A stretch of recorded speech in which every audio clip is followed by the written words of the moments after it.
everybody, welcome to a new video, new municipality here in Belgium.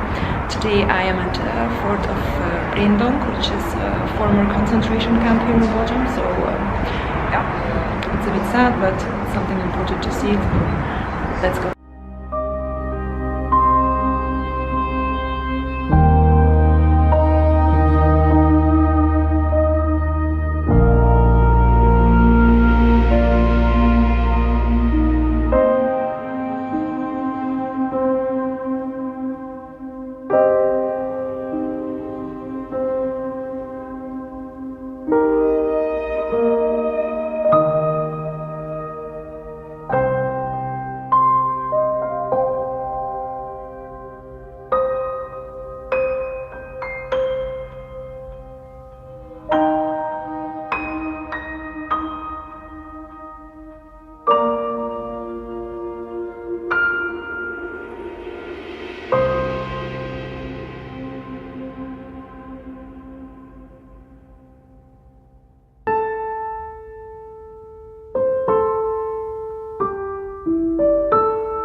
You're overcome with homesickness when you lie alone on your bed and think of your family and friends.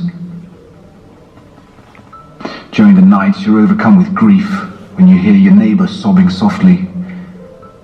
He buries his head in his straw sack on his bed, trying to muffle the sound of his crying, but you still hear him. During the night, you're overcome with terror when you hear the howls of other prisoners as they are tortured, as well as the shouts and cheers of the SS. And I don't know when it will be my turn. SS men walk through the corridors, shooting their guns and interrupting what little sleep we can steal. Sometimes they rush into our rooms and drag us out of bed and march us to the courtyard, where we have to stand for hours in the middle of the night, in the cold and in the rain, until they are too tired or too drunk to bully us anymore. During the nights at Breendonk, I lie on my damp straw sack, wondering who double-crossed me. Thankful that I have survived another day, but afraid of what the next will bring.